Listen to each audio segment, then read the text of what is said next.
씨, 내가 5억 원을 줄게요. 대신 나랑 하룻밤만 같이 있어줄래요? 아주머니, 지금 무슨 말씀을 하시는 거예요? 내가 이렇게까지 말하는 이유 정말 모르겠어요? 나 더는 혼자이고 싶지 않아요. 제발 제발 한 번만 내 옆에 있어줘요. 이 선택이 두 사람의 운명을 바꿨습니다. 그날 밤, 과연 무슨 일이 있었을까요?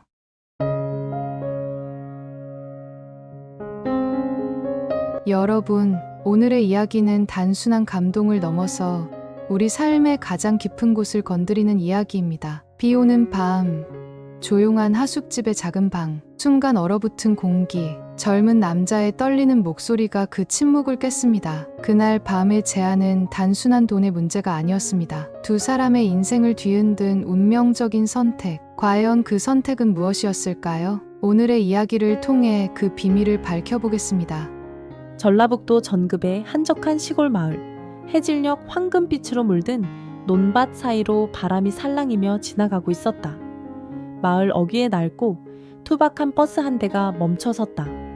문이 열리자 18살의 김태연이 조심스럽게 발을 내디뎠다. 그는 마치 세상에 처음 발을 내딛는 어린 새처럼 어색하지만 결심에 가득 찬 표정이었다.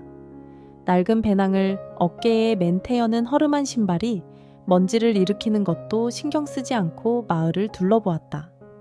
사람들에게 하숙집에 대해 물어보았지만 돌아오는 대답은 대부분 차가웠다. 여기 하숙집은 거의 없어요. 그나마 저기 저 골목 끝에 작은 집이 하나 있긴 한데 희망이라고 하기에는 너무나 불확실한 정보였다. 하지만 태연은 발걸음을 골목 끝으로 옮겼다. 바람이 차갑게 불어오며 그의 뺨을 스쳤다. 내가 서울대학에 합격했는데 왜 이렇게 힘든 시작을 해야 하지? 그 생각이 그의 머릿속을 잠시 스쳤지만 곧 이를 악물고 문 앞에 섰다. 작고 오래된 나무 문을 두드리는 소리는 조용한 골목에 울려 퍼졌다. 잠시 뒤 문이 열리고 한 여성이 나왔다. 그녀는 예상보다 젊었다. 30대 초반쯤 되어 보이는 그녀의 얼굴에는 깊은 우울함이 서려 있었다. 특히 그녀의 오른쪽 다리가 살짝 절룩거리는 모습이 태연의 시선을 끌었다. 안녕하세요. 혹시 여기가 하숙집 맞나요? 태연은 최대한 공손하게 말했다. 여성은 잠시 그를 응시하더니 고개를 끄덕였다. 들어와요. 방부터 보고 얘기하죠. 방은 작았지만 정갈했다. 오래된 가구들이지만 잘 관리된 흔적이 보였다. 태연은 조금 놀랐다. 이 정도면 꽤 비싸지 않을까 하는 생각이 들었다. 혹시 방세가 얼마나 될까요? 태연이 조심스레 물었다. 여성은 잠시 고민하더니 말했다. 학교까지 꽤 멀죠? 교통비를 아껴야 할 테니 내가 좀 깎아줄게요. 한 달에 5만 원이면 어때요? 태연은 그 말을 듣고 눈이 휘둥그레졌다. 믿을 수 없을 정도로 저렴한 가격이었다. 정말요? 그 가격에 주시는 거예요? 여성은 빙그레 웃으며 대답했다. 학생이 마음에 들었어요. 나도 어릴 때 많이 힘들었거든. 누군가 나를 도와줬다면 내 인생도 좀 달랐을 거야. 그 말을 듣는 순간 태연은 이상하게도 마음이 뭉클해졌다. 그는 무언가 빚을 진 기분이었다. 감사합니다. 꼭 열심히 해서 보답할게요. 며칠이 지나 태연은 하숙집에 정식으로 들어왔다. 짐을 정리하며 그곳에서의 첫날을 시작했다. 밤이 깊어가던 중 문득 태연은 창문을 통해 박씨, 아주머니가 창가에 앉아 조용히 무언가를 바라보는 모습을 보았다. 달빛이 그녀의 얼굴을 비췄고 태연은 그 얼굴에 깃든 깊은 슬픔을 알아차릴 수 있었다. 그녀는 어떤 사연을 가지고 있을까? 무엇이 그녀를 이렇게 홀로 남게 만들었을까? 태연은 궁금했지만 섣불리 묻지 않기로 했다. 그녀의 친절함 뒤에 숨겨진 이야기가 있을 거라는 생각이 들었지만 아직은 그저 감사함만 표현하고 싶었다. 아침 햇살이 창문 너머로 비추는 가운데 김태연은 새로운 하루를 시작했다. 하숙집은 낡았지만 아늑했고 창밖에는 꽃잎이 흩날리는 작은 정원이 보였다. 태연은 도시에서의 바쁜 삶과는 거리가 먼 이 조용한 공간에서 자신이 한동안 머물게 될 것을 실감했다. 아침 식탁에는 간소하지만 정갈한 밥상 위에 따뜻한 된장국과 김치 몇 조각이 놓여 있었다. 박씨 아주머니는 조용히 식탁을 정리하며 말했다. 잘 먹고 건강 잘 챙겨요. 공부도 중요하지만 몸 상하면 다 소용없으니까. 태연은 그 말에 미소를 지으며 고개를 끄덕였다. 사실 이렇게 따뜻한 식사를 누군가와 함께하는 것이 오랜만이었다. 고향에서도 아버지와 어머니는 항상 바빴고 그가 혼자 밥을 먹는 일이 많았다. 몇 주가 지나면서 태연은 하숙집 생활에 익숙해졌다. 하지만 그는 박씨 아주머니가 혼자 있을 때마다 한 곳을 응시하거나 깊은 한숨을 쉬는 모습을 자주 보았다. 어느 날 태연은 용기를 내어 물었다. 아주머니, 혹시 무슨 걱정 있으세요? 요즘 자주 생각에 잠기시는 것 같아서요. 아주머니는 잠시 말을 멈추더니 창밖을 바라보며 조용히 대답했다. 그냥 옛날 생각이 났어요. 시간이 지나도 가끔은 아무리 잊으려 해도 잊혀지지 않더라고요. 그녀의 목소리는 떨렸지만 더 이상의 말을 하지 않았다. 태연은 더 묻지 못하고 그녀의 옆에 조용히 앉아 있었다. 박씨 아주머니는 태연에게 점점 특별한 존재가 되기 시작했다. 그녀는 단순히 하숙집 주인이 아니라 태연에게 삶의 지혜와 따뜻함을 나누어주는 어른이었다. 태연은 그를 위해 준비된 매끼니와 그가 외출할 때마다 챙겨주는 도시락을 통해 그녀의 배려를 느꼈다. 하루는 비가 쏟아지던 저녁이었다. 태연은 젖은 옷을 입은 채 집에 돌아왔다. 그가 방문을 열자 아주머니는 손수 준비한 수건을 내밀었다. 이런 날씨에 젖으면 감기 걸려요. 얼른 씻고 따뜻한 국물 마셔요. 태연은 그녀의 손길에 가슴이 뭉클해졌다. 그는 작은 목소리로 말했다. 고맙습니다, 아주머니. 정말요? 그날 밤 태연은 처음으로 박씨 아주머니의 슬픔에 대해 더 깊이 알고 싶다는 생각을 했다. 그녀는 도대체 어떤 아픔을 가지고 있기에 이렇게도 타인에게 헌신하는 사람이 되었을까? 며칠 뒤 아주머니와 태연은 저녁 식사를 마친 후 따뜻한 차를 마시며 마주 앉아 있었다. 갑작스럽게 아주머니는 깊은 숨을 내쉬더니 말했다. 내가 왜 혼자인지 궁금하지 않아요? 태연은 놀랐지만 고개를 끄덕였다. 네, 궁금했어요. 하지만 제가 물어봐도 될지 몰라서요. 아주머니는 창밖을 바라보며 천천히 이야기를 시작했다. 그녀의 목소리는 떨렸고 손은 작은 잔을 꼭 쥐고 있었다. 10년 전 남편과 아들과 함께 여행을 갔다가 돌아오는 길이었어요. 그날 차가 사고로 벼랑 아래로 떨어졌죠. 나는 간신히 구출되었지만 남편과 아들은 그녀는 말을 잇지 못하고 눈물을 흘렸다. 태연은 말을 잃었다. 너무나도 큰 상처였다. 그녀의 이야기는 단순한 슬픔을 넘어선 고통이었다. 그 후로 난 살면서 두려움을 많이 느꼈어요. 하지만 어느 순간 깨달았어요. 남겨진 내가 해야 할 일은 그들의 목까지 살아가는 것이라고요. 그녀의 말은 태연의 마음에 깊은 울림을 주었다. 그는 손을 내밀어 그녀의 손을 잡고 말했다. 아주머니, 정말 강하신 분이세요. 저도 아주머니처럼 강해지고 싶어요.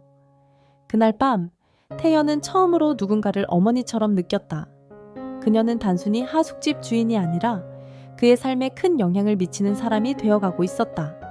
한여름의 더위가 조금씩 가라앉고 전라도 전급의 작은 마을에 가을이 찾아왔다. 김태연은 하숙집의 작은 방에서 입영 통지서를 들고 한참 동안 그 자리에 앉아 있었다. 손끝에서 전해지는 서늘한 종이의 질감이 그의 마음을 더 무겁게 만들었다. 군입대가 현실로 다가온 것이다. 입영 전날 박씨 아주머니는 태연의 짐을 싸는 것을 도와주며 말했다. 군대는 힘들겠지만 꼭 견뎌내야 해요. 남자는 그런 과정을 통해 더 단단해지는 법이니까. 태연은 그녀의 말에 고개를 끄덕였지만 속으로는 떠난다는 사실이 두려웠다. 그녀의 존재는 단순한 하숙집 주인 이상이었다.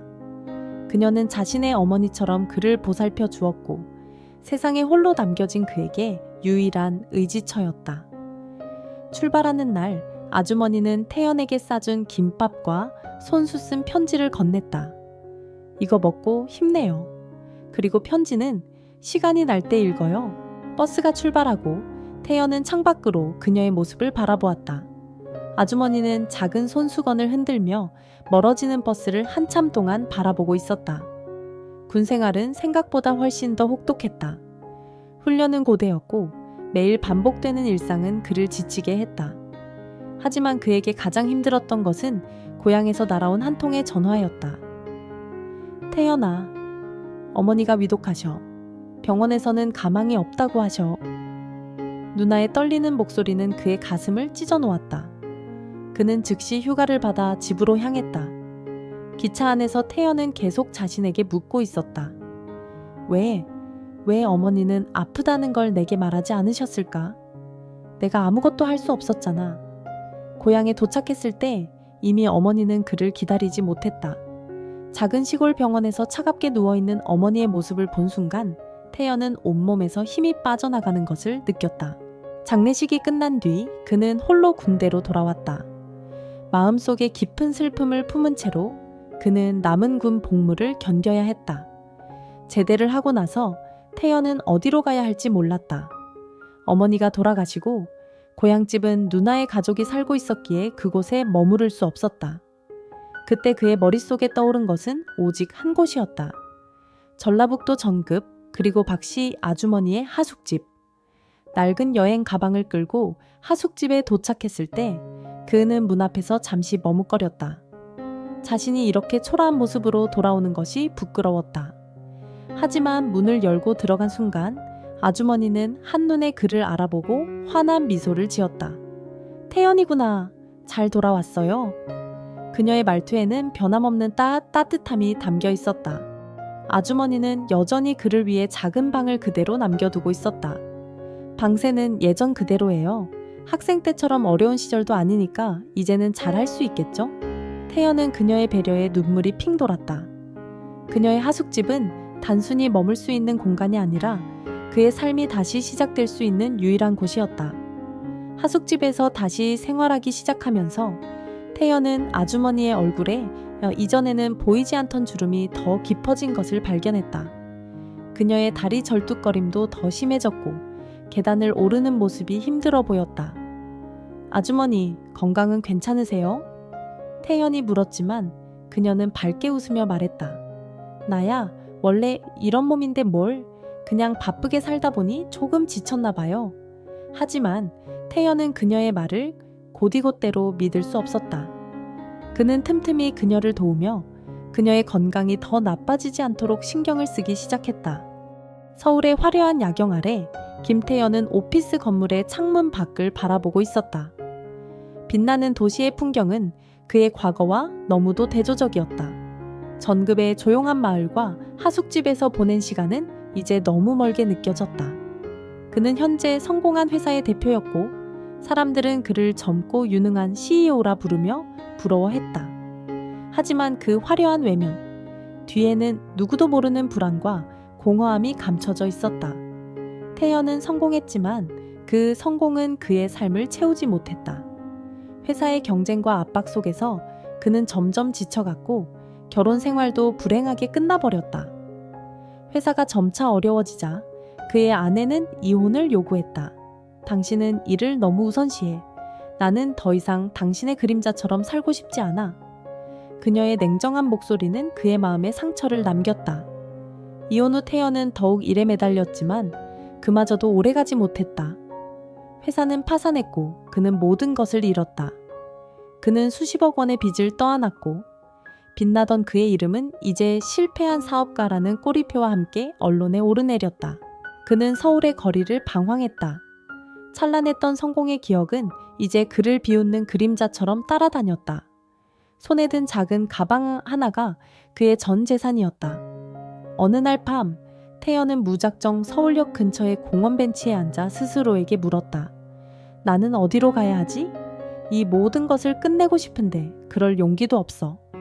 그 순간 그의 머릿속에 떠오른 것은 전급의 하숙집이었다. 그곳은 그가 실패하기 전 세상으로부터의 온전한 위안을 얻었던 유일한 장소였다. 귀향, 익숙한 문을 두드리다 오랜 시간이 지난 뒤 그는 다시 정급의 하숙집 앞에 섰다. 낡은 나무 문은 여전히 그 자리에 있었다. 손을 내밀어 문을 두드리는 것이 두려웠다. 실패한 자신을 아주머니가 어떻게 받아들일지 알 수 없었기 때문이다. 계세요? 저 김태현입니다. 잠시 후 문이 열리고 박씨 아주머니가 나타났다. 그녀는 순간 그의 얼굴을 알아보고 놀란 표정을 지었다. 하지만 곧 미소를 지으며 말했다. 태연이구나. 어서 들어와요. 얼마나 힘들었어요? 그녀는 그의 초라한 모습을 보고도 어떤 질문도 하지 않았다. 대신 따뜻한 물과 옷을 내주며 말했다. 배고프죠? 기다려봐요. 뭐라도 준비할게요. 그 순간 태연은 참아왔던 눈물을 흘렸다. 그는 자신을 탓하지 않고 있는 그대로 받아주는 그녀의 모습에 깊은 위로를 받았다. 하숙집에서 다시 생활하기 시작한 태연은 소박하지만 안정적인 일상을 되찾아갔다. 아주머니는 그에게 동네 택배 일을 소개해 주었다. 힘들겠지만 열심히 하면 조금씩 나아질 거예요. 돈은 천천히 모으면 되니까. 택배 일을 시작하면서 태연은 낮에는 일하고 밤에는 자신의 실패를 되돌아보는 시간을 가졌다. 그는 아주머니의 끊임없는 격려 속에서 점차 다시 일어설 힘을 얻었다.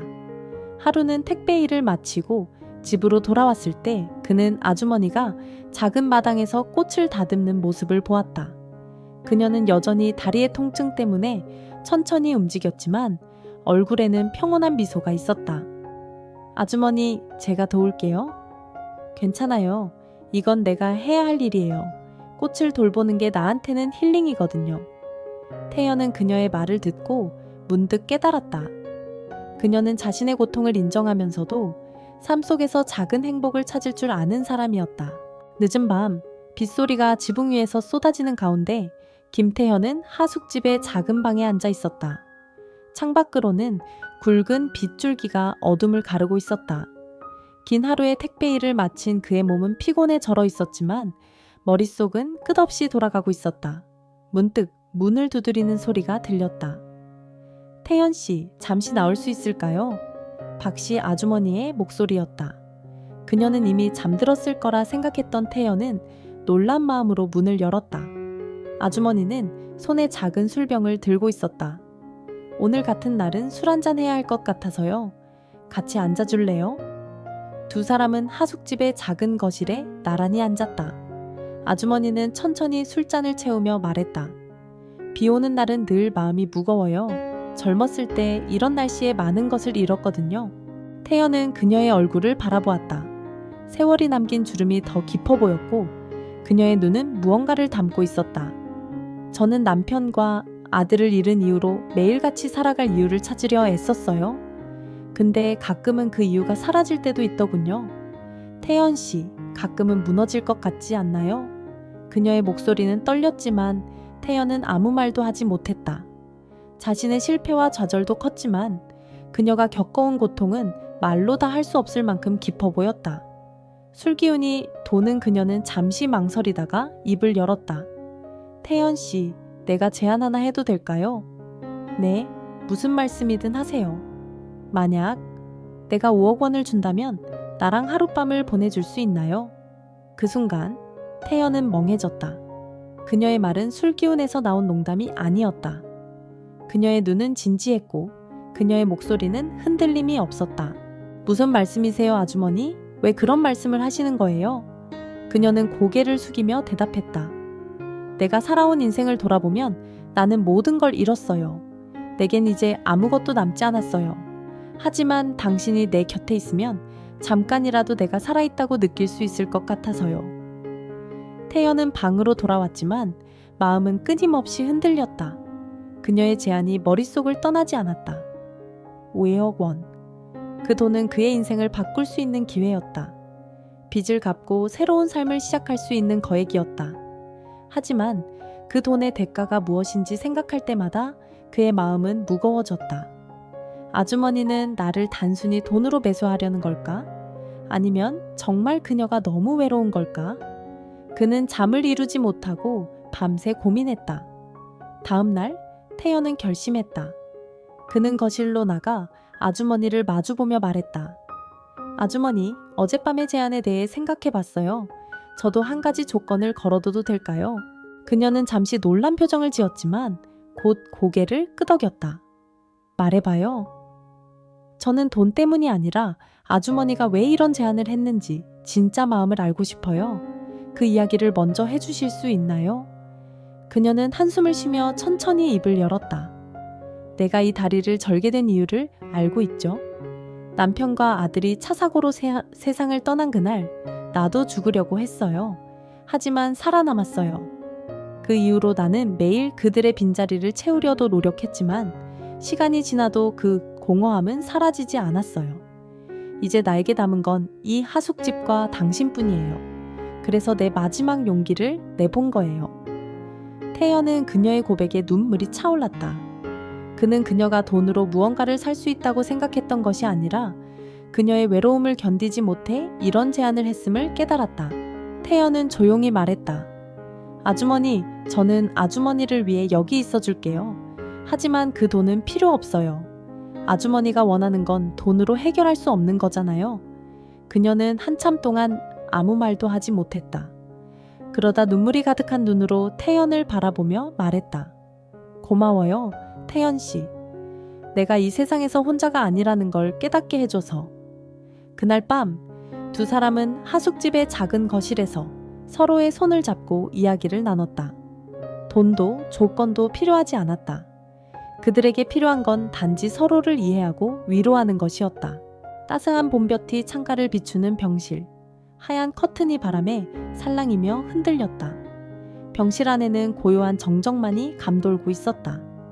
병상 위에 누워있는 박씨 아주머니는 한때 강인했던 모습과는 달리 이제는 한줌 바람에도 쓰러질 것처럼 연약해 보였다. 그녀의 손등에는 수많은 주사바늘 자국이 남아있었다. 김태연은 병실 문을 열며 들어섰다. 손에는 작은 과일 바구니와 그녀가 좋아했던 따뜻한 국화차가 담긴 보온병이 들려 있었다. 그녀는 그를 보고 힘겹게 미소를 지었다. 왔구나, 태연 씨. 그녀의 목소리는 이전보다 훨씬 더 가늘고 약했다. 태연은 억지로 눈물을 삼키며 침대 곁으로 다가가 그녀의 손을 잡았다. 아주머니, 오늘 컨디션은 좀 어떠세요? 그녀는 고개를 가로저으며 작은 소리로 말했다. 이제 뭐 좋은 날도 있고 나쁜 날도 있지. 하지만 오늘은 네가 와서 좋은 날이 됐네. 태연은 아무 말도 하지 못했다. 그는 그녀가 얼마나 힘든 싸움을 이어오고 있는지 잘 알고 있었다. 그날 오후 그녀는 태연에게 조용히 입을 열었다. 태연 씨, 사실은 더 오래 내 곁에 있고 싶었어. 네가 다시 웃는 모습을 보면서 살고 싶었는데 이제는 내 시간이 얼마 남지 않았다는 걸 알아. 태연은 그녀의 말을 들으며 손을 꽉 쥐었다. 그의 목소리는 떨리고 있었다. 아주머니, 그런 말씀 하지 마세요. 저 아직 아주머니한테 배울 게 많아요. 저한테는 아주머니가 세상에 유일하게 믿을 수 있는 분이에요. 그녀는 미소를 지으며 태연의 손을 쓰다듬었다. 네가 이렇게 잘 자라준 것만으로도 난 충분히 행복해. 내 곁에 있어준 것만으로도 고마워. 며칠 후 그녀는 태연을 불러 마지막 부탁을 남겼다. 태연 씨, 내가 떠나면 장례는 간소하게 치러줘. 화장해서 내 유골을 바다에 뿌려줘. 그게 내 마지막 소원이야. 태연은 그녀의 말을 들으며 고개를 끄덕였다. 네, 아주머니, 약속할게요. 아주머니의 마지막 소원은 반드시 지킬게요. 그녀는 눈을 감으며 작게 말했다. 고마워. 이제 정말로 마음이 편해졌어.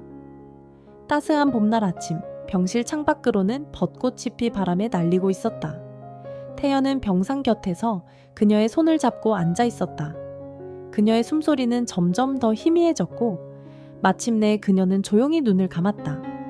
태연은 아무 말도 하지 못한 채 그녀의 차가워진 손을 붙잡고 있었다.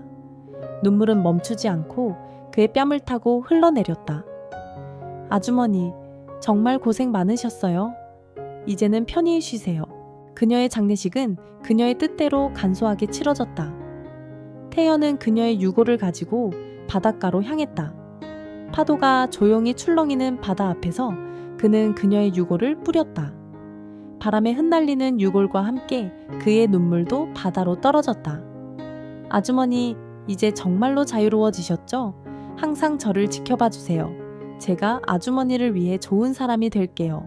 세월이 흘러 전급의 작은 하숙집은 이제 기억 속에만 남아 있었다. 김태현은 서울의 한적한 골목 끝에 자리한 작은 피자 가게에서 새로운 하루를 맞이했다. 주방에서는 피자가 구워지는 고소한 냄새가 가게 안을 가득 채웠다. 벽 한쪽에는 손님들이 남긴 메모와 사진들이 붙어 있었다. 그 중에는 박씨 하숙집이라는 작은 간판 사진도 있었다. 피자 가게는 태연이 전 재산을 모아 시작한 사업이었다. 그의 하루는 손님을 맞이하고 피자를 만드는 일로 바쁘게 흘러갔다. 가끔은 고된 일상이었지만 그는 한 가지 이유로 웃을 수 있었다. 바로 그 가게가 박씨 아주머니와의 추억을 간직한 공간이라는 점이었다. 어느 날 한 어린아이가 가게에 들어왔다. 아이는 부모님과 함께였고 피자 냄새에 끌려온 듯 보였다. 사장님, 여기 피자 정말 맛있어요. 그 순수한 칭찬에 태연은 미소를 지었다. 그 순간 아주머니가 늘 하시던 말이 떠올랐다. 사람을 대할 때는 그 사람의 마음을 채우는 게 제일 중요해. 음식을 만들 때도 네가 만드는 음식이 누군가에게 힘이 될 수 있다고 생각해봐. 태연은 자신도 모르게 중얼거렸다. 아주머니, 지금도 저를 보고 계시죠? 가게 일이 끝난 늦은 밤, 태연은 피자 가게에 불을 끄고 조용히 창가에 앉아 있었다. 창밖으로는 희미한 가로등 불빛이 비쳤다. 그는 천천히 아주머니와 함께한 시간을 떠올렸다. 가장 먼저 떠오른 것은 그녀의 따뜻한 미소였다. 그녀는 언제나 자신의 고통을 숨기며 주변 사람들에게만 힘이 되려고 애썼다. 태연은 자신이 그때 그녀를 더 많이 도와주지 못한 것에 대해 가끔씩 죄책감을 느꼈다. 만약 내가 그때 더 강했다면 아주머니의 삶을 조금이라도 덜 외롭게 할 수 있었을까? 그는 혼잣말처럼 중얼거렸다. 어느 날 태연은 가게 안에서 오래된 박스를 정리하다가 박씨 아주머니가 생전에 남긴 작은 수첩을 발견했다. 그 수첩에는 그녀의 일상이 빼곡히 적혀 있었다. 오늘도 태연 씨가 웃었다. 그 미소를 보니 내가 살아가는 이유가 분명해졌다. 태연 씨가 없는 하숙집은 너무 조용하다. 그가 군대에 가 있는 동안 나는 그를 얼마나 그리워했는지 모른다. 수첩을 읽으며 태연은 가슴 깊은 곳에서부터 울컥하는 감정을 느꼈다. 그녀는 단순히 하숙집 주인이 아니었다. 그녀는 그의 삶에 있어 가장 중요한 사람이었고 그에게 진정한 가족이었다. 태연의 선택. 그는 왜 아주머니가 남긴 기억을 이렇게 오랫동안 품고 살았을까? 독자들은 그가 새로운 삶을 살기 위해 그녀의 기억을 놓아줘야 했는가? 라는 질문을 던질 수 있다. 아주머니의 희생. 그녀가 자신의 모든 것을 태연에게 쏟아부었던 이유는 무엇이었을까? 독자들 사이에서 그녀의 삶이 너무 태연 중심적이지 않았는가? 라는 논쟁이 벌어질 수 있다. 태연의 감정 변화. 그는 아주머니의 부재를 받아들이고 새 삶을 시작했지만 그녀의 존재가 여전히 그의 삶의 중심에 있는 이유는 무엇일까? 태연은 벽에 걸린 그녀의 사진을 보며 조용히 말했다. 아주머니, 당신이 제게 주셨던 모든 것들 덕분에 저는 여기까지 올 수 있었어요. 이제 제가 다른 사람들에게도 그런 사람이 될게요. 그날 밤, 태연은 창문을 열고 밤하늘을 올려다보았다. 별이 반짝이고 있었다. 그는 그녀가 저 어딘가에서 자신을 지켜보고 있다고 느꼈다.